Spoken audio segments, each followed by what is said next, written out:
la grande maladie de notre société. C'est qu'on est tellement tout le temps distrait que beaucoup de gens ne se connaissent plus et en fait n'ont plus le calme qui vient avec la connaissance de soi. La connaissance de soi, ça amène la sérénité.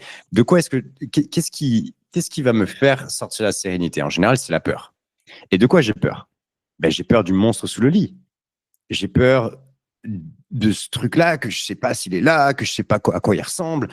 Mais au moment où j'allume la lumière et que je regarde sous le lit, bah soit il y a rien, et donc je me dis ah bah j'ai peur pour rien. Soit bah, en effet, je sais pas, il y a un petit cafard qui grattait le lit, ou je sais pas, qu'importe, ou c'était mon chat qui faisait un bruit, qu'importe. Un grand merci d'être là avec nous aujourd'hui. Bah avec grand Pour plaisir. commencer, j'aimerais que tu puisses nous raconter qui es-tu, d'où tu viens et où tu vas. Voilà. Alors c'est une vaste question. Je vais essayer d'être assez synthétique là-dedans.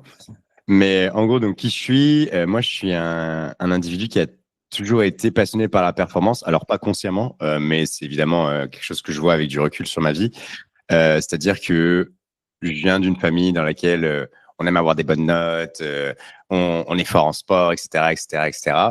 Et donc, bah, j'ai un petit peu suivi ce chemin-là dans le sens où bah, j'ai d'abord fait beaucoup, beaucoup de rugby. Je suis rentré en centre de formation à Montpellier. J'ai été capitaine de l'équipe de Montpellier pendant quelques années, en jeune évidemment, hein, et donc joué en championnat de France de rugby jeune. Mais bon, enfin, pour moi, c'était déjà à niveau professionnel, c'était déjà un truc immense pour moi, hein. Et, euh, et après ça, donc j'ai dû arrêter le rugby pour cause de blessure, comme la plupart des sportifs. Et je me suis bah, focus sur mes études. Et c'est le moment où je suis rentré en école d'ingénieur. Donc, je suis rentré en école d'ingénieur en modélisation mathématique. Je suis devenu data scientist. Euh, et pendant que j'étais en école d'ingé, j'ai découvert un autre sport qui s'appelle le longboard dancing. Et le longboard dancing, bah, c'est un tout petit sport. Et vu que c'est un tout petit sport, eh ben, j'ai très vite pu faire les championnats du monde et me faire sponsoriser. Donc voilà pour cet aspect recherche de performance qui, je pense, me définit beaucoup. Euh, et en parallèle de cette recherche de performance, ce qui me définit beaucoup, c'est une certaine tranquillité, une certaine joie de vivre que je retire de racines familiales, de racines spirituelles aussi. Et en gros, en sortant de l'école d'ingénieur, j'étais pas heureux dans mon travail, ça a pas fonctionné pour moi. L'ingénierie, ça me correspondait pas. En tout cas, c'était surtout, ça me correspondait, mais j'arrivais pas à me dire que j'allais vraiment changer les choses dans ce milieu-là. C'est-à-dire que je voyais des personnes qui étaient beaucoup plus passionnées que moi, non seulement, mais en plus de ça, bien meilleures que moi. Donc j'étais en mode, ok, enfin, je vais rien pouvoir faire face à ces gens-là, littéralement. Ils aiment ce qu'ils font et en plus de ça, ils sont meilleurs que moi. Moi, j'aime pas et je suis moyen. J'aurais pu m'en sortir. Je pense que j'aurais pu faire un travail moyen sans problème et tirer ça toute ma vie, mais ça m'intéressait pas. Et c'est là que je me suis rendu compte qu'en fait, une de mes grandes qualités, c'était justement de pouvoir être très performant dans tout ce que je touchais, tout en gardant une tranquillité qui me définissait, et une joie de vivre qui m'a toujours défini. Et c'est comme ça que le coaching a commencé à me parler et que je suis devenu coach. Et donc aujourd'hui, donc je m'appelle Lucas, enchanté. Et je suis coach en performance durable. Donc, j'aide des personnes qui ont l'habitude de pic de performance à pouvoir la faire durer dans le temps. Je travaille en particulier avec des personnes qui ont une vie riche, donc ont une vie bien remplie,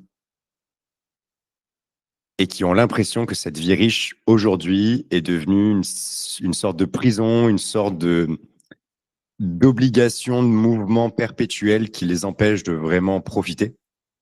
Je travaille avec des gens qui ont à cœur la performance dans leur travail, mais du coup ont tendance à se faire avaler par le stress, ont à cœur la performance dans leur couple, mais du coup ont tendance à ne plus savoir poser leurs limites et exploser un jour, ont à cœur d'avoir une performance au niveau de leurs enfants ou même dans leur sport, mais ne trouvent pas forcément le temps de vraiment y donner toute l'attention qu'ils voudraient. Donc, ont à cœur d'avoir une performance, mais en même temps se sentent complètement limités par leur propre système actuel. Voilà, c'est comme ça que je me définirais et c'est comme ça que je me présenterai. Super. Tu as parlé plusieurs fois du terme performance. Et d'ailleurs, j'ai bien aimé parce que visiblement, performance pour toi, c'est pas quelque chose de unique, exclusif à une thématique comme par exemple carrière, boulot, mais aussi famille, couple, etc. D'après toi, quelle est la définition de performance au sens le plus large possible pour le coaching? C'est une excellente question. Déjà, je ne sais pas si j'ai la bonne réponse d'ailleurs à cette question. Ce qui est sûr, c'est que je relie beaucoup le mot performance au mot productivité. Pour moi, c'est deux mots qui sont très très mal compris dans notre société. Pour moi, être productif, c'est avoir fait ce que tu avais prévu. Ok. Donc, si j'avais prévu de me lever et de me reposer aujourd'hui, en fait, si je me lève et que je me repose, j'ai été productif parce que j'ai fait ce que j'avais prévu. Donc, à partir de là, on ne peut pas définir le mot productivité ou le mot performance sans définir en fait ce qu'on veut, ce qu'on a prévu de faire.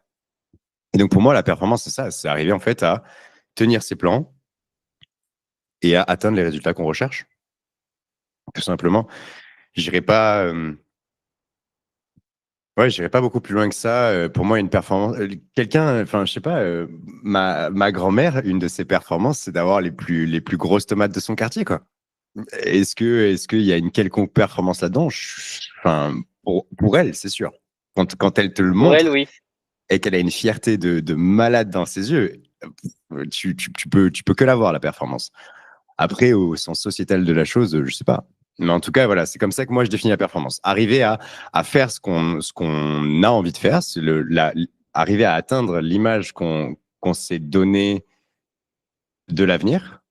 Donc se dire, OK, dans mon travail, à l'avenir, je serai comme ça. Et bien la performance, c'est en effet d'arriver, si ce n'est pas exactement au même point, à quelque chose qu'on considère similaire et de se sentir fier de soi. Donc, je reformule pour voir si j'ai bien compris. Donc, la performance, c'est d'après toi quelque chose qui a un lien, c'est intrinsèque à la planification, en fait. C'est de souhaiter quelque chose, de définir l'objectif et le simple, entre guillemets, fait de accomplir cet objectif, cette tâche ou cette route, c'est l'acte de performer. C'est ça? C'est une excellente remarque. C'est qu'en fait, beaucoup de gens essaient d'être performants, mais vu qu'ils savent pas ce qu'ils veulent, en fait, ils courent après un mirage. C'est-à-dire qu'à chaque fois qu'ils pensent pouvoir toucher ce qu'ils voulaient, en fait, ils ont l'impression de jamais pouvoir s'arrêter, en fait, d'être en perpétuelle course. Et en général, ces gens-là sont déjà très performants. C'est juste qu'en fait, vu qu'ils n'ont jamais vraiment défini ce qu'ils voulaient faire, et ben en fait, à la fin, quand ils arrivent à ce qu'ils ont, ils veulent plus. Ça arrive très, très souvent dans la. Tout à l'heure, on parlait en off et on a parlé d'un aspect corporel. Enfin, on a parlé de comparaison corporelle qu'on peut utiliser dans le coaching. Et il y a une très bonne comparaison corporelle qu'on peut utiliser pour ça. Si je me dis, je veux perdre du poids, je me dis, je veux perdre du poids, et disons que je perds 3 kilos. Si je m'étais dit, je veux perdre 3 kilos pour une première étape, déjà, je me disais, waouh, j'ai le droit de me féliciter, j'ai le droit de me dire, OK, je peux m'acheter peut-être un short qui me met bien en valeur, ou alors juste me regarder et me dire, bien joué. Genre, juste bien joué, tu l'as fait, tu vois, tu le voulais, tu l'as fait, c'est tout. Mais si on se dit pas, je veux perdre 3 kilos et on se dit, je veux perdre du poids, en fait, perdre du poids, ça veut dire quoi?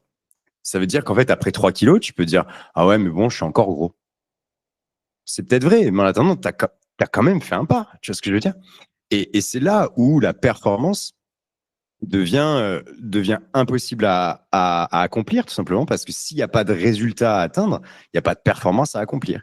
Et donc, si je veux perdre du poids, en fait, je peux perdre 3 kilos. Après, je me dis, oh non, c'est pas assez. Regarde, je suis encore gros, ou je sais pas, je me plie pas encore dans la glace. Donc, je veux perdre 5 kilos. Et puis, en fait, il y a forcément un moment donné où j'aurai une baisse de régime, une baisse d'énergie, quelque chose qui va se passer dans mon environnement, dans mon entourage, au travail, qui va me faire avoir une émotion un petit peu difficile. Et à ce moment-là, en fait, je vais peut-être reprendre les kilos que j'avais perdus sans avoir eu aucun bénéfice de tout le travail que j'ai mis en place. Alors qu'en soi, si après 3 kilos, tu te dis, ah bah écoute, bien joué, vas-y, maintenant la prochaine étape, c'est voilà, peut-être 5 kilos. Et puis après, peut-être après 5 kilos, c'est, ah bah, mon but, c'est de rester à ce poids-là pendant 3 mois au moins. En fait, à chaque fois, tu sais qu'est-ce que tu fais, tu sais où tu vas. Si je dis à un enfant, va chercher, je sais pas, va chercher le sécateur. et que le gamin, il sait pas où c'est. Notre élève, tac, et puis il va se distraire et puis il va aller jouer quelque part parce qu'il il sait pas ce que tu as demandé. Par contre, si tu lui expliques bien, mais lui, il sera très content de le faire. Donc pour moi, la performance, c'est lié au fait de, en effet, savoir ce qu'on veut, d'avoir défini ce qu'on veut. Et définir ce qu'on veut, en général, nous rend très proactifs vers notre but. Je me suis peut-être un peu perdu dans l'explication, mais c'est à peu près ce que je Oui, pense tout de à la fait. performance et de la productivité. Et là, ça me parle. J'ai vraiment apprécié l'image, en tout cas, d'objectif et d'un chemin pour atteindre l'objectif. C'est ça on peut définir comme performance. Et comment ne pas tomber dans les pièges de, de la comparaison? Parce que peut-être que nous avons le même objectif, mais le chemin qu'on a n'est pas le même. Et je prends l'image de perte de poids. Peut-être que 3 kilos de plus de moins pour moi, c'est quelque chose de énorme. Et le même 3 kilos, malgré on a le même poids, le même objectif, pour toi, c'est perçu comme une source de stress, d'angoisse, enfin, de différentes émotions. Euh, Hmm. et on est inondé d'informations par les réseaux sociaux, vendeurs. Enfin, on a du rêve partout. Les meilleures vies sont toujours chez les voisins, c'est jamais la mienne. Comment on peut se blinder en fait de, d'être fusillé des comparaisons? Alors déjà, la première chose que j'aimerais dire, parce que c'est quand même important, c'est que la comparaison, c'est naturel. La comparaison, c'est ce qui fait de nous des êtres sociaux, et la comparaison, c'est ce qui fait qu'on ne devient pas fou. Mettez quelqu'un dans une pièce pendant, même franchement, pendant 3 mois, je pense qu'il en ressort, il dit des trucs où tu te dis, wow, là, c'est à la limite de la folie, quoi. La comparaison, ça nous permet d'avoir un feedback permanent. La comparaison, ça nous permet de se rendre compte qu'on peut appartenir au groupe d'une certaine manière. Donc la comparaison, elle est naturelle. Maintenant, la question, c'est un peu moins comment arrêter de se comparer, de comment se blinder contre la comparaison, mais c'est plutôt comment arriver à se comparer naturellement comme tout le monde le fait, sans Que ce soit remettre en quelque chose de question, positif ouais, et pas négatif. sans que ça remette en question notre estime personnelle. C'est plutôt ça.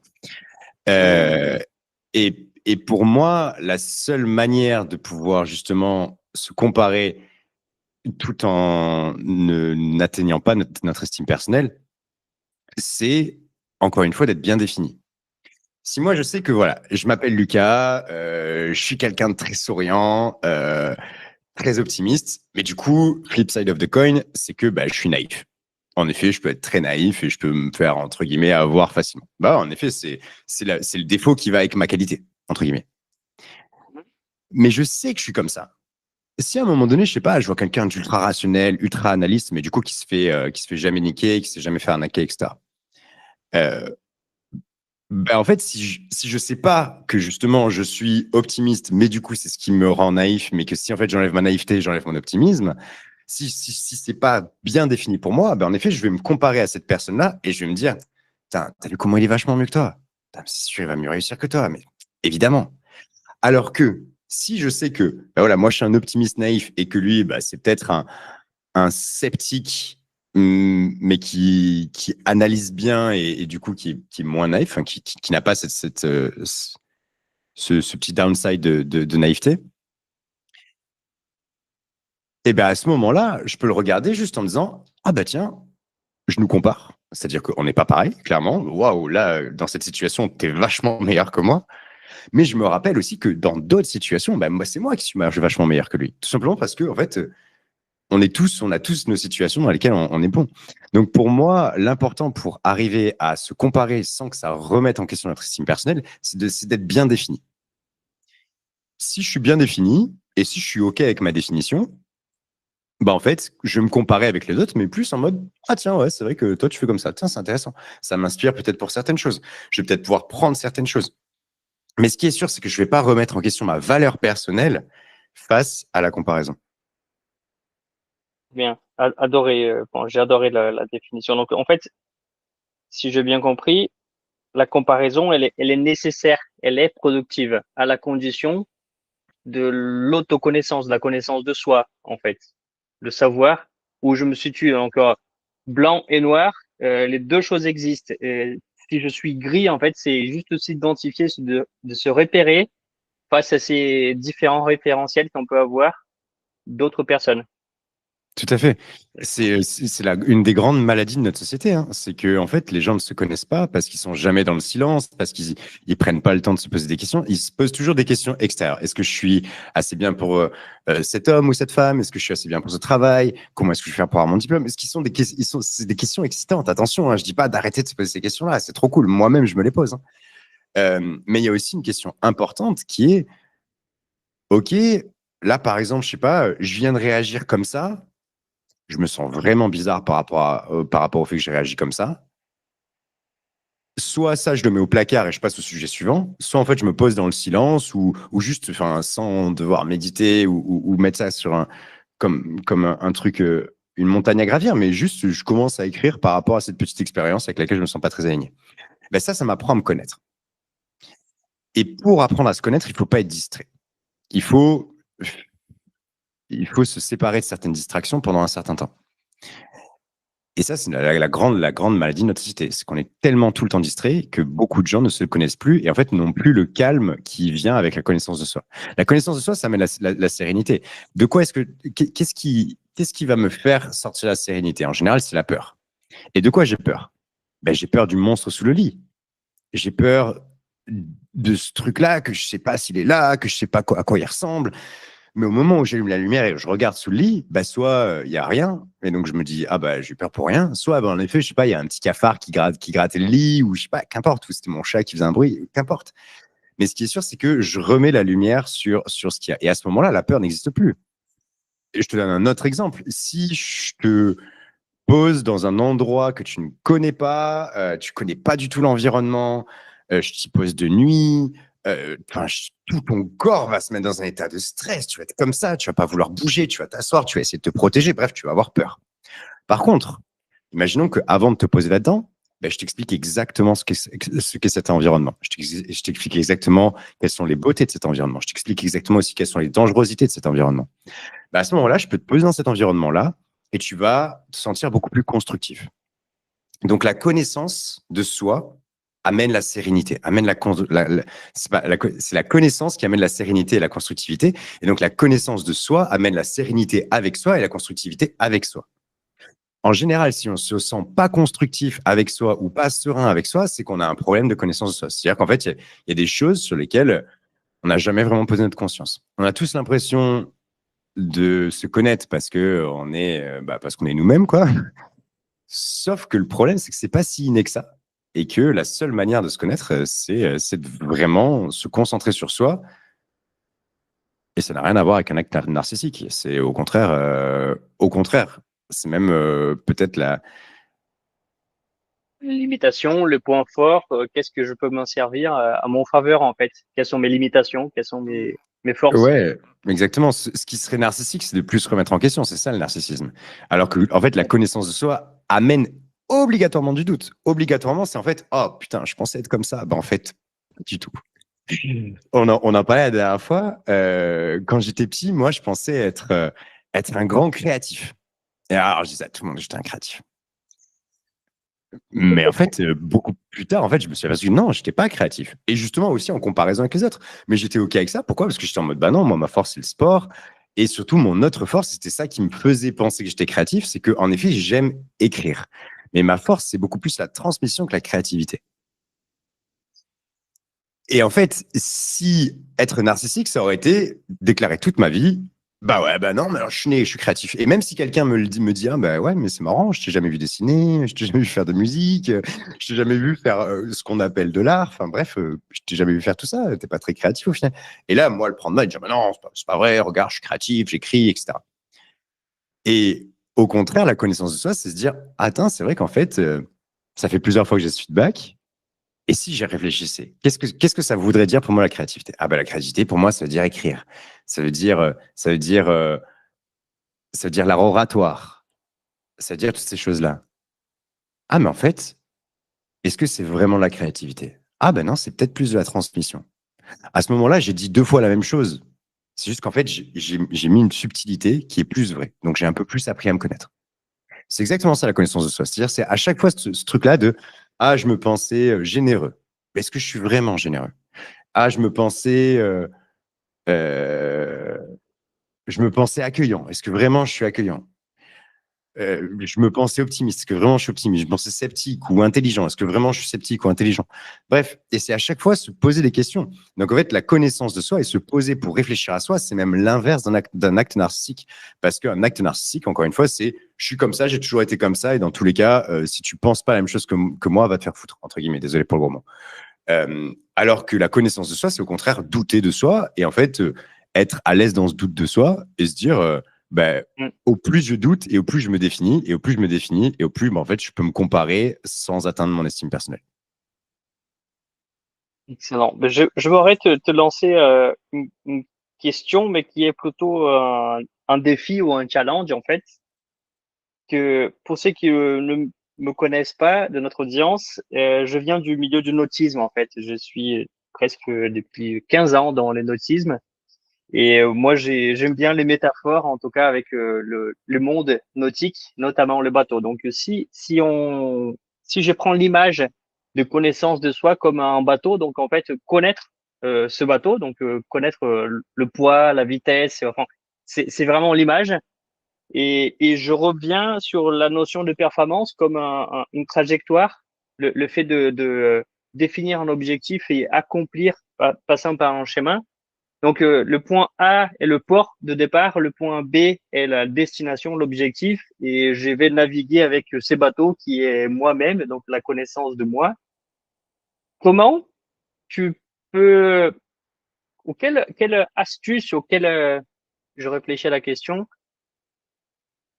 comment tu peux aider quelqu'un à savoir, en fait, que elle n'a pas la conscience qu'elle sait ni où elle est, ni où elle va, et qu'elle connaît pas bien son bateau dans cette image. Parce que la performance est en lien avec le point de départ, la destination et la connaissance de soi. Comment la personne peut identifier alors qu'elle pense qu'elle sait où elle va, qu'elle ne sait pas où elle va? Ok, je l'ai. Et peut-être qu'elle ne sait même pas où elle est à l'instant T par rapport à cet objectif et qu'elle ne connaît pas non plus les limitations, ses propres limitations ou ses propres forces. Yes, évidemment. C'est une excellente métaphore. Déjà, je l'aime beaucoup. Ton point A, c'est ton point de départ. Ton point de départ, c'est pas seulement d'où tu pars. Ton point de départ, c'est ton point de départ, donc d'où tu pars, quelle est ta destination de départ, mais c'est aussi quelles sont les ressources que tu as dans ton bateau. C'est aussi, il est fait pour quoi ton bateau? Est-ce qu'il est fait pour la vitesse? Est-ce qu'il est fait pour les longues durées, pour les longues distances? Est-ce qu'il a une grande quille qui t'empêche d'aller proche du rivage? Ou est-ce qu'au contraire, c'est un bateau viking qui te permet de naviguer les plus petites rivières? Donc, il n'y a pas seulement ton point de départ, c'est aussi quelles sont tes ressources, pourquoi est-ce que je suis fait, et aussi, en fait, avec le pourquoi est-ce que je suis fait, bah, est lié pourquoi est-ce que je suis pas fait. Donc ça, c'est ton point de départ. Ensuite, tu as le point d'arrivée, en effet, le port où tu veux aller. Et ce port-là, faut que tu aies envie d'y aller, parce que tu vas te taper des semaines de bateau, ça va être un peu relou. Et ensuite, tu vas avoir quoi? Tu vas avoir une stratégie. En général, tu vas avoir une carte ou tu vas avoir un petit itinéraire. Cet itinéraire-là, il est ultra important parce qu'il faut, encore une fois, c'est là où tu vas prendre en compte bah, les caractéristiques de ton bateau, à quel point est-ce que tu es à l'aise, est-ce que tu as un équipage, est-ce que tu as assez de ressources, est-ce qu'il faut que tu t'arrêtes quelque part, etc. Donc cette carte nautique, elle va être hyper importante. Et après, dans la réalité, eh ben, en fait, cette carte, elle ne sera qu'indication. C'est-à-dire qu'il y a des fois où, je sais pas, tu vas avoir un pet sur ton bateau qui va te faire t'arrêter un petit peu plus longtemps à un endroit, etc. Mais ce qui est sûr, c'est que cette carte, elle va te servir de guide. Donc ça, c'est ce qui permet de bien naviguer, entre guillemets. Et c'est exactement la même chose pour l'humain. Maintenant, imaginons une personne justement qui ne sait pas naviguer. C'est ça ta question. C'était arriver à tirer cette métaphore pour une personne qui ne sait pas naviguer. Ben moi, On peut générer la prise de conscience que la personne ne sait pas naviguer. Ouais. ben, pour moi, il y a une observation déjà. C'est que, imaginons donc un bateau où tu n'as pas toutes ces choses-là, où tu n'as pas toutes ces connaissances. Pour moi, ce que j'imagine, c'est une personne, par exemple moi, dans un bateau à voile. J'ai jamais conduit de bateau, je ne sais pas comment ça fonctionne. tout seul. À ce moment-là, qu'est-ce qui se passe? Est-ce que je vais être capable d'avancer? En soi, oui, parce que avancer, ça veut juste dire enlever les poids qui me permettent d'avancer. Après, qu'est-ce qui va se passer? Bah, je vais pas savoir vraiment conduire, quoi. Je tourne un peu le volant, je sais pas. Mais ce qui est sûr, c'est que ce qui va me conduire, c'est beaucoup plus les courants naturels, c'est beaucoup plus les vagues que moi-même. Et donc, en fait, ce qui va se passer, c'est que je vais être, entre guillemets, victime des courants naturels qui s'imposent à moi. Que ce soit une tempête, que ce soit des vagues, que ce soit un courant, enfin, qu'importe. Et donc, pour moi, elle est là, la prise de conscience. C'est de se rendre compte et de regarder autour de soi et de se dire, OK, est-ce qu'en fait, je conduis ou est-ce que je suis plutôt victime de courants naturels? Et une autre question qu'on peut se poser, c'est, et si je conduisais vraiment, à quoi ressemblerait ma vie? Si ma vie, elle aurait rien à voir, c'est que là, en effet, ça fait peut-être longtemps que bah, je dérive, entre guillemets. C'est une certaine dérive. Et si, au contraire, bah, si je me disais, si je conduisais, bah, est-ce que ma vie serait différente? Et que la réponse c'est non, c'est que bah, peut-être que tu conduis déjà depuis longtemps. Ce qui est sûr, c'est que une personne qui ne se connaît pas et qui n'a pas vraiment de destination, elle va être comme une bouée dans l'océan. C'est-à-dire qu'elle va voir les vagues et elle va se les prendre dans la gueule. Elle va pas arriver à les gérer. Elle va paniquer. Et elle va se sentir surtout, j'ai pas de contrôle, c'est pas ma faute, c'est la faute de ci, c'est la faute de ça, c'est la faute des courants, c'est la faute des vagues. Alors que tu mets la même personne, mais qui connaît les vagues, encore une fois, qui connaît son environnement, elle se prend les mêmes vagues, hein. Quand on parle d'une personne de développement personnel, etc., on ne parle pas de ta vie, elle va, ça y est, tu vas plus avoir de problèmes, etc. Non, tu auras les mêmes problèmes, tu auras la même vie de merde si tu as une vie de merde. Mais par contre, la différence, c'est que la vague, quand elle va venir, donc tu vas voir la force, déjà tu vas la voir venir parce que tu sauras la lire, tu connaîtras, tu vas la voir venir. Et au moment où elle va venir, bah, ça se trouve, tu pourras pousser et tac, et commencer à la surfer. Donc utiliser cette force pour pouvoir aller là où tu veux. Et puis après, bah, tu vas tomber. Et après, tu vas recommencer, tomber, recommencer. Si on part sur du surf. Excuse-moi, j'ai dérivé sur du surf. Mais ce qui est sûr, c'est que une bonne manière de voir si on est perdu ou pas, c'est tout simplement de se rendre compte si on a plus dérivé au gré du courant, donc pas fait de choix, et on a laissé notre entourage, notre travail, la société faire des choix plutôt pour nous. Et dans ce cas-là, bah, ça va forcément amener, comme on a dit, une certaine panique, un certain sentiment d'incomplétude, un certain sentiment de manque de contrôle. Et au contraire, si en fait tu sais bien conduire ton bateau, bah, tu te rends compte que ça a été difficile, qu'en effet, il y a des choses qui ont obligé certains choix, qu'il y a eu des circonstances dans ta vie qui n'ont pas été faciles à gérer, mais qu'à la fin, en fait, tu as toujours essayé de faire quelque chose avec cette force-là qui s'imposait à toi, entre guillemets, c'est ça. Donc, soit la vague, tu la prends dans la tête, soit la vague, tu arrives à en faire quelque chose, quoi. Mais encore une fois, j'insiste là-dessus, c'est super important. Il y aura le même nombre de vagues. OK? Un mec qui s'est fait coacher, un mec qui se connaît, un mec qui fait du dev perso, c'est absolument pas l'image qu'on nous donne sur Instagram de ah non, mais ça y est, moi je suis libre de moi-même, etc. Patati patata. Non, non, non, non, non. T'as les mêmes problèmes, t'es la même personne, t'as les mêmes défauts, mais la différence, c'est que tu navigues plus à vue, tu navigues avec une certaine stratégie, tu connais ton environnement, du coup, tu en as moins peur. Et voilà, tu conduis tant bien que mal, quoi. Tant bien que mal. Ouais. Pour peut-être démontrer aussi la limite de notre métaphore, même si pour moi, bon, je pense que visiblement, ça te parle aussi, l'image.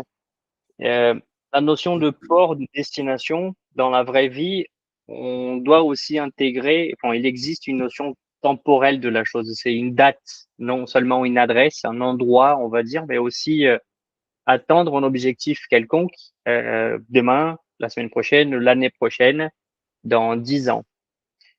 Euh, dans le monde d'investissement, on parle toujours de investir avec une vision de long terme. Moi, je crois que cette logique, elle est applicable à n'importe quel domaine aussi de notre vie, santé, famille, travail, cette notion de long terme. Toi, tu as partagé, et je rejoins complètement la notion de performance avec la destination, l'objectif de long terme. Et comment comment on peut assurer que malgré toutes les vagues qu'on se prend et que notre destination, elle est pas proche, elle est dans 10 ans encore, comment trouver la source d'énergie, de motivation pour continuer à batailler contre les vagues, parce que les vagues ne vont pas s'arrêter ou la tempête ne va pas s'arrêter tout de suite, et sans changer la destination, parce que au bout d'un moment, je me sens tellement crevé que j'ai commence à mettre en cause ma destination. Mais est-ce que ça vaut vraiment la peine? Est-ce que je suis capable d'arriver à cet objectif-là, à ce port destination dans 10 ans? Quel conseil tu donnerais à quelqu'un qui ne peut plus?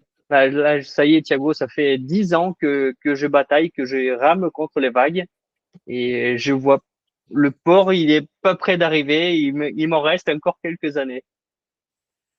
Moi, je lui poserais la question, où est-ce que tu as trouvé ton bonheur et où est-ce que tu as trouvé la force de continuer pendant ces 10 années? C'est ça la question que je lui poserais, parce qu'en vérité, on s'en fout un petit peu du résultat. En général, quand l'être humain atteint un résultat, si ce n'était pas un résultat défini, il va même pas le voir. On en revient à la première question du podcast, entre perdre du poids et perdre 3 kilos. Quelqu'un qui a perdu 3 kilos tout en se disant qu'il voulait perdre du poids, en soi, au moment où il voit qu'il a perdu 3 kilos, c'est une joie qui dure très, très peu de temps, en fait. Et ce qui lui fait envie d'aller plus loin, c'est qu'en fait, ce qui est agréable, c'est surtout le chemin. On rentre dans une ère dans laquelle on est obsédé par le résultat, et c'est très triste. On rentre dans une ère où en fait, on est obsédé par le résultat. En fait, on a toujours été obsédé par le résultat, mais on rentre dans une ère dans laquelle le résultat devient accessible instantanément. Donc là, aujourd'hui, si je veux construire un post LinkedIn, j'ai juste besoin de demander à ChatGPT, qui connaît mon tone of voice et qui connaît mes sujets, de m'écrire un post LinkedIn. Est-ce qu'à ce moment-là, j'ai appris quelque chose? Absolument pas. Est-ce qu'à ce moment-là, je ressens une quelconque satisfaction? Absolument pas. Donc, ça montre une chose, c'est que ce n'est pas le résultat qui était important, parce que le résultat, je l'ai en face de moi. Donc, moi, la question que je poserais à cette personne-là, qui est depuis 10 ans, c'est en fait, mais comment ça se fait que ça fait 10 ans? Et je le regarderai avec un grand étonnement, mais pourquoi t'as pas abandonné avant? Et là, il va me dire, non, mais parce qu'attends, t'imagines pas, je passais des niveaux, je me sentais grandir, etc. Là, on y est. Heureusement, en fait, que le résultat compte peu, parce que sinon, il n'y a pas beaucoup de. L'un des grands fantasmes de notre société, c'est de devenir millionnaire, par exemple. Les millionnaires, c'est pas la majorité. Pour autant, il y a beaucoup. J'espère que la majorité des gens se sentent accomplis. Tu peux te sentir accompli sans avoir atteint le résultat que tu pensais atteindre. Encore une fois, l'important, c'est l'effort. L'important, c'est de se sentir grandir. L'important, c'est le process. Et c'est là qu'en fait, le cerveau construit toute la dopamine dont on a besoin pour se sentir excité, etc. Même sur un des actes les plus générateurs de dopamine qui soit, qui est de prendre de la drogue, la dopamine, elle vient avant, hein, pas après. C'est-à-dire une fois que la chose a été consommée, en fait, que le péché a été commis, entre guillemets, quel que soit le péché, hein, si c'est le sexe, si c'est la drogue, si c'est quel que soit, en fait, à chaque fois, c'est l'excitation d'avant, de pas savoir comment ça va se passer. C'est ça qui amène la dopamine, c'est le process.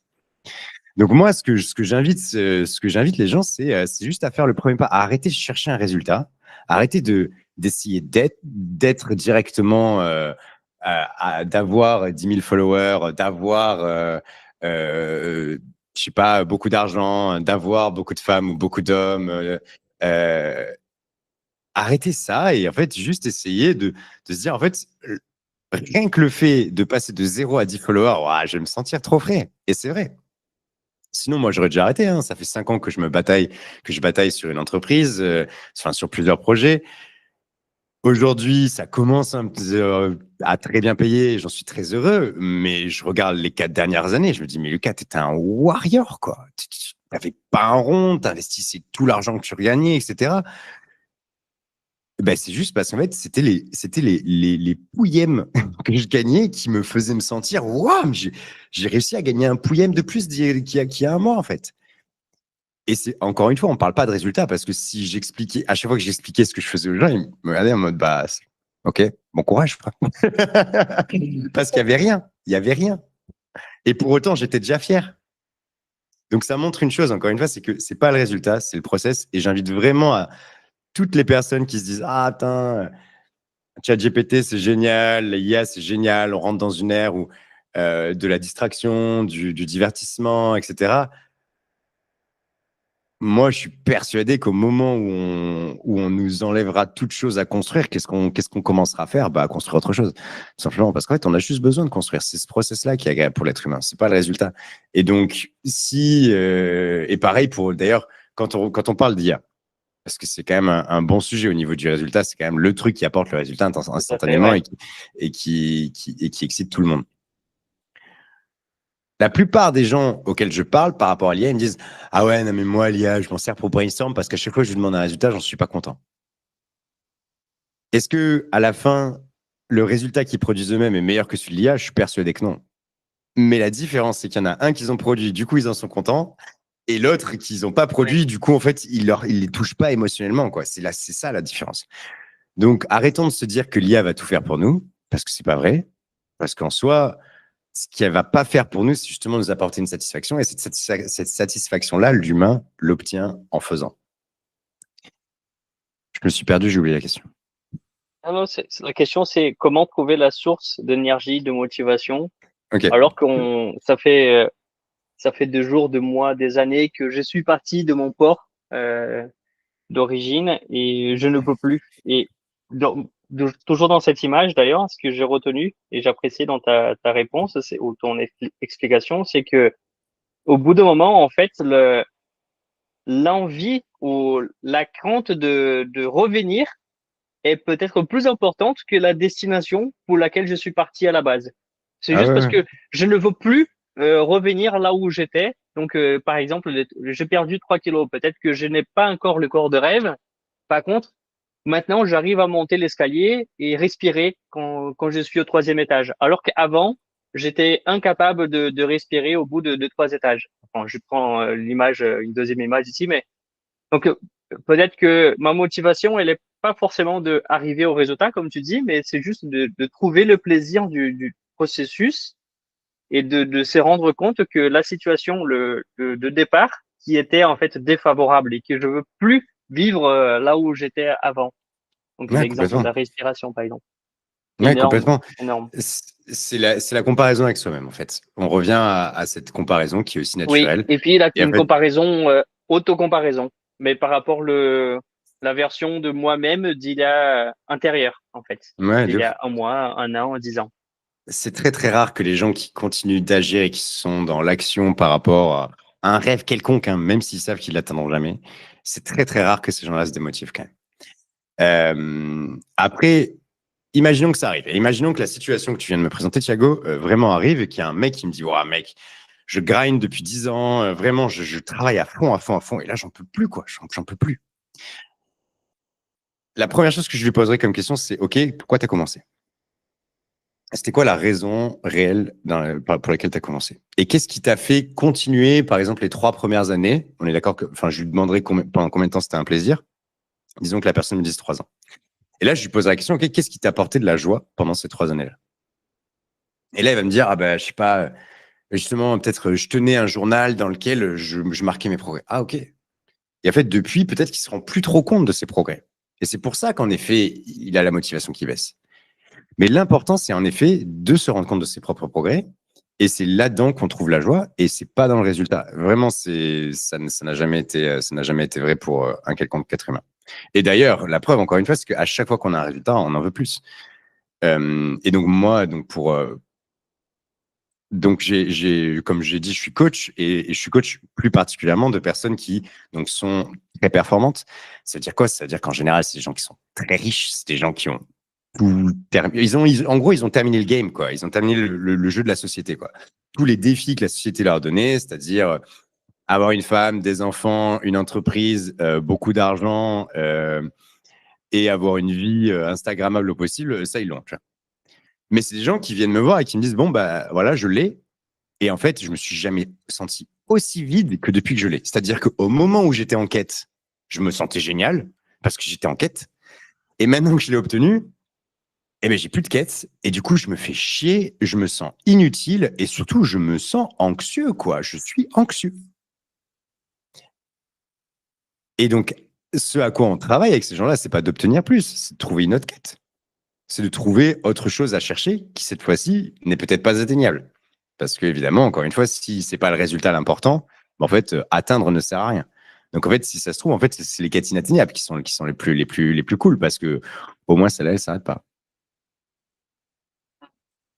Et c'est vrai que on peut aussi faire à nouveau la notion de comparaison, en fait, c'est de inatteignable, euh, pour qui, ou alors le simple fait de ne pas savoir si quelqu'un a déjà fait, si c'est une première fois, si je suis le deuxième, de battre en record. Peut-être ça, c'est aussi la source de motivation de quelqu'un qui, entre guillemets, a déjà fait tout le checklist de la société, comme tu dis, entre argent et compagnie. Génial, N'importe quelle quête, ouais. N'importe quelle quête. super. Énorme. Bon, écoute, Lucas, on pourrait passer des heures et des heures. Ici, ça me ferait vraiment grand plaisir. J'aimerais, pour finir et conclure, que tu, en fait, vends ton poisson. Dis-nous qu'est-ce que tu fais et qu'est-ce que ta méthode apporte, ou explique même un peu la méthode avec toute cette histoire qu'on vient de dire ici. Donc, je pense que tout le monde a compris que c'est en lien avec le dev perso. Qu'est-ce que tu proposes dans tes services? En tout cas, tant à toi, libre. C'est très gentil de me proposer ça. Donc moi, comme je l'ai dit, dans tous les cas, la thématique de mon travail en règle générale, c'est la performance durable. C'est arriver à se sentir serein, performant, équilibré sur le long terme. Que ce soit plus un pic, mais que ça devienne une normalité et quelque chose duquel on sait jouer avec les leviers pour pouvoir le ressentir et le réactiver à chaque fois qu'on le perd. Et donc, dans cet objectif-là, euh, j'ai créé une entreprise qui s'appelle La Sphère. La Sphère, c'est une entreprise dans laquelle on aide les personnes qui ont une vie riche à pouvoir arrêter d'avoir l'impression de courir partout. En général, c'est des gens qui se sont construits cette vie-là, qui se sont construits cette vie-là justement quand ils étaient en quête, quand ils étaient en quête d'études, quand ils étaient en quête d'un partenaire, quand ils étaient en quête d'un travail reconnu par la société. Et une fois qu'ils ont atteint cette première quête, eh bien, à ce moment-là, ils se mettent en pilote par défaut et puis ils répètent, ils répètent, ils répètent et ils deviennent de moins en moins la personne qu'ils voulaient devenir. C'est-à-dire que c'est exactement ce moment-là où ils commencent à dériver. On parlait de la dérive du bateau. C'est exactement ce moment-là. Ils commencent à dériver, ils font plus trop attention sur où est-ce qu'ils vont et de plus en plus, ils ressentent cette anxiété et de moins en moins, ils ressentent ce contrôle, cet enthousiasme qui les définissait d'ailleurs généralement avant dans leur jeunesse. Et donc, on aide ces personnes-là en les aidant à redéfinir une direction pour qu'ils retrouvent l'enthousiasme, pour qu'ils retrouvent la combativité, parce que c'est ça qui donne l'enthousiasme et la combativité. Si tu me dis, ah, Lucas, escalade ce mur. Non, j'ai pas envie. Par contre, si tu me dis escalade ce mur parce que, je sais pas, derrière, il y a ton plat préféré et tous tes amis qui t'attendent, mais je vais l'escalader, le mur. Donc, ça montre une chose, c'est que l'être humain est capable de faire des efforts seulement quand il a une direction bien définie. Et donc, c'est pour ça que pour leur redonner l'enthousiasme, la notion d'effort, la notion de se dépasser, de faire des nouvelles choses qu'ils n'ont pas l'habitude de faire, qu'ils ont perdu, eh bien, on les aide à redéfinir une direction. C'est la première chose. La deuxième chose qu'on les aide à faire, c'est qu'on les aide à définir leurs ressources. Où est-ce qu'ils en sont? Qui ils sont exactement? Parce que ça amène une sérénité. Ça amène une sérénité et une capacité d'analyse au lieu d'être tout le temps en train de se demander est-ce que cette personne me regarde, est-ce qu'elle est mieux que moi, etc. Non, parce qu'en fait, je sais qui je suis, donc à ce moment-là, je suis plutôt stable dans mon estime personnelle. Donc en gros, on aide les gens qui ont une vie riche à définir un point A, à définir qui ils sont, quelles sont leurs ressources, d'où ils partent. Ensuite, un point B pour déclencher un enthousiasme, pour déclencher une combativité. Et après ça, une fois qu'on a ce point A et ce point B, eh ben, on les aide à définir une stratégie. c'est pas forcément la nature des choses qui devient différente. C'est-à-dire que souvent, en fait, la direction qui se définit, c'était une direction qu'ils avaient déjà en tête depuis quelques temps. Sauf que là, la différence, c'est qu'elle est bien définie, elle est bien claire. Et du coup, en fait, c'est le ressenti qui change. Nous, on travaille sur le ressenti. On travaille sur un ressenti dans lequel, à la fin de la même vie, mais on a beaucoup plus l'impression d'avoir le choix. On a beaucoup plus l'impression d'être en contrôle. Et donc, pour résumer, qu'est-ce que je vends? Eh bien, moi, donc je travaille, donc je suis fondateur de la Sphère. On est la salle de sport du mental. On aide les gens à se définir une direction, à se définir eux-mêmes, à définir des stratégies, à définir des systèmes pour pouvoir avoir l'impression d'avoir le contrôle sur sa vie. Pourquoi on s'appelle la salle de sport du mental? Tout simplement parce qu'on travaille exactement comme dans une salle de sport. Il y a des machines qui te permettent de travailler en autonomie sur des muscles spécifiques. Nous, on utilise des protocoles d'auto-coaching, donc que tu peux utiliser en autonomie, qui vont te faire travailler des compétences mentales spécifiques. Donc, on peut avoir des auto-coaching qui sont, voilà, où est-ce que j'en suis dans ma vie, quelles sont mes forces, quelles sont mes passions, quelles sont mes limites pour arriver à mieux dire non. Et ensuite, on peut aussi avoir des auto-coaching comme définir ma vision long terme, définir ma stratégie, définir un objectif, etc. Et à chaque fois, c'est des petits protocoles qu'on peut utiliser en autonomie. Et donc, nous, notre objectif, c'est de rendre autonomes ces gens qui se sont construits une vie riche, parce qu'en général, s'ils se sont construits une vie riche, c'est qu'ils ont un certain niveau de proactivité, ils ont un certain niveau de bon sens, entre guillemets, qui, s'ils l'appliquent à eux-mêmes, en fait, les amènera là où ils veulent. Tout ce qui leur manque, c'est d'avoir les outils et la compétence. Donc, nous, on leur ramène les outils et la compétence pour qu'ils puissent être autonomes là-dedans. Excellent. Et pour renforcer, parce que quelqu'un un peu pourrait se poser la question, mais dans ces cas, si la personne est compétente ou aussi compétente, ou quel est l'intérêt d'avoir un support comme la sphère? Moi, j'aime bien, et donc une troisième et dernière image, une bouteille de vin. Nous sommes en France et ce que j'aime bien, c'est que la bouteille de vin, si on est le liquide, le vin à l'intérieur, nous pouvons pas voir l'étiquette. Et donc, on a besoin de quelqu'un à l'extérieur pour nous aider, en fait, à définir, donc à décrire, qu'est-ce qu'il a qu'est-ce qui c'est écrit sur cette étiquette, ce qui c'est moi-même. Donc, il y a aussi cette notion, ces points de vue extérieurs qui est sans doute un apport très important de toi et de ton équipe vis-à-vis du dev perso, en plus de Complètement. cette boîte à outils que vous proposez. Super, super. Complètement. Complètement. Ben, moi, déjà, pour toute personne qui cherche un coach, je dirais que l'une des meilleures questions à poser à un coach, c'est ce que tu te fais coacher.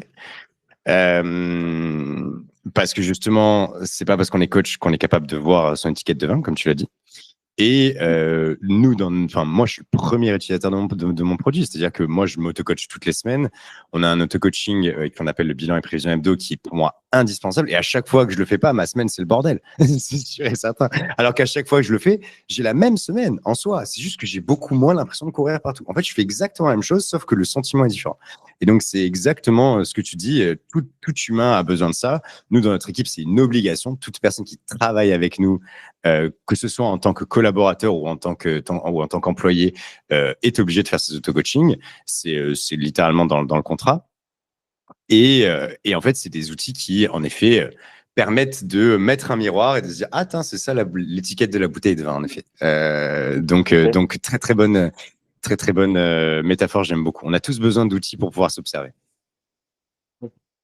Et comment on peut te trouver? Comment on peut accéder si je suis intéressé ou quelqu'un intéressé par les services? Donc, On peut me retrouver sur LinkedIn. Je m'appelle Lucas Gouache, Lucasguasch.